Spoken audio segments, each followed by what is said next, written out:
70% से ज्यादा वोट लेकर चारों सीटों पर जीत हासिल की थी और एक रिकॉर्ड बनाया था। बता दें कि न्यूज 18 के इंटरव्यू में जयराम ठाकुर ने स्पष्ट कहा है कि प्रदेश की चारों सीटों पर ऐतिहासिक जीत दिलाना हमारे जिम्मे है। उन्होंने कहा कि कौन चुनाव लड़ेगा और कौन नहीं, इसका फैसला केंद्रीय नेतृत्व करता है। आज वो जो कुछ भी हैं वो संगठन की वजह से ही हैं। संगठन के कारण वो छठी बार विधायक बने।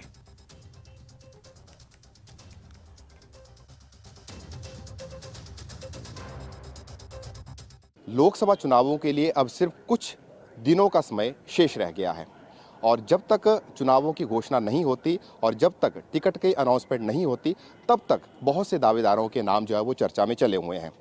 ऐसा ही एक नाम मंडी संसदीय सीट से चला हुआ है पूर्व मुख्यमंत्री और नेता प्रतिपक्ष जयराम ठाकुर का। बहुत जोर की चर्चा ये चली हुई है कि जयराम ठाकुर जो है वो मंडी संसदीय सीट से मौजूदा समय में भाजपा के प्रत्याशी हो सकते हैं। इस विषय पर खुद जयराम ठाकुर जी का क्या कुछ कहना है, हमारे साथ बातचीत करने के लिए जयराम जी मौजूद हैं। सर, स्वागत है आपका। जी धन्यवाद। सर, बड़े जोर की चर्चा चली है, कहा जा रहा है कि आप जो है इस बार लोकसभा के प्रत्याशी होंगे। खुद जयराम ठाकुर जी इस पर क्या कहना चाहेंगे? देखिए, इस बारे में मुझे कुछ नहीं कहना। हमारी पार्टी की एक स्थापित पद्धति है कि पार्टी का वरिष्ठ नेतृत्व यानी कि केंद्रीय नेतृत्व तय करता है। और मेरे बारे में जहाँ तक बात है उस बारे में बड़ी साफ सी बात है कि मैं आज तक जहाँ भी हूँ पार्टी की वजह से हूँ, पार्टी के निर्णय के मुताबिक हूँ। पार्टी जो निर्णय करती है उस निर्णय का मैं पालन करता हूँ। लेकिन फिलहाल मुझे हिमाचल प्रदेश में बहुत महत्वपूर्ण जिम्मेवारी पार्टी की ओर से दी गई है। मैं विधायक दल का नेता हूँ और विधायक दल के नेता के नाते मैं अपनी भूमिका पिछले 1 वर्ष से निभा रहा हूँ।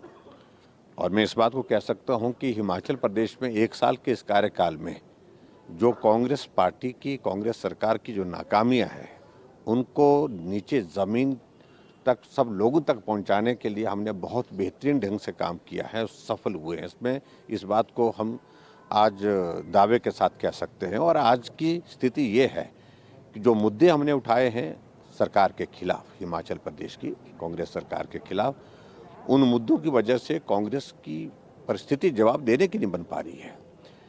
और हिमाचल प्रदेश में मैं दावे के साथ कह सकता हूँ कि आज की तारीख में अगर चुनाव हो जाए तो भारतीय जनता पार्टी 50 से ज़्यादा सीटों पर जीत हासिल करेगी। सर, ये तो थी आपकी बात, लेकिन क्या जयराम ठाकुर जी की व्यक्तिगत इच्छा है? ऐसा होता है कि इंसान की एक व्यक्तिगत इच्छा भी मायने रखती है, वो चुनाव लड़ना चाहता है या नहीं लड़ना चाहता है। तो जयराम ठाकुर जी की व्यक्तिगत इच्छा क्या है? देखिए, हमने बड़ी साफ इस बात को कहा है, हमने इच्छा पार्टी पर छोड़ दी है। पार्टी जो तय करती है वो उसके लिए हम काम करते हैं। इच्छा का कोई व्यक्तिगत इच्छा का विषय नहीं। पार्टी ने बहुत कुछ दिया है मुझे। मैं आज छठी बार हिमाचल प्रदेश का विधायक हूँ, पार्टी का अध्यक्ष रह लिया, मुख्यमंत्री रह लिया, मंत्री रह लिया, आज विपक्ष के नेता के नाते काम कर रहा हूँ। तो ऐसे में पार्टी से इच्छा जाहिर करना मुझे लगता है कि वो बिल्कुल भी उचित नहीं है। और मैं इस बात को बड़ा साफ कह रहा हूँ कि हिमाचल प्रदेश में हम पार्टी के लिए काम कर रहे हैं और हमारे जिम्मे हिमाचल प्रदेश की चारों सीटें जीतना है।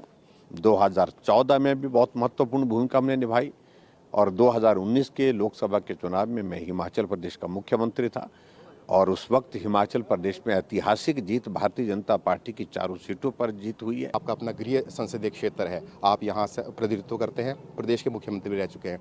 जयराम ठाकुर जी की राय भी कहीं ना कहीं संगठन की तरफ से जो ली जाएगी। अगर जयराम ठाकुर जी की राय ली गई तो जयराम ठाकुर जी किसकी पैरवी करेंगे? आपको कौन उपयुक्त प्रत्याशी जो है वो लग रहा है? देखिए, मेरी राय का मतलब नहीं बनता इसमें। पार्टी के सामूहिक नेतृत्व में सामूहिक निर्णय होते हैं, सामूहिक चर्चा होती है और चर्चा के मुताबिक जो पार्टी का केंद्र का नेतृत्व करेगा वो निर्णय होगा। इसलिए हमारी व्यक्तिगत रूप से कुछ सुझाव देने की बात, हाँ, कहीं कहने की बात, सुझाव की दृष्टि से कुछ बातें होंगी।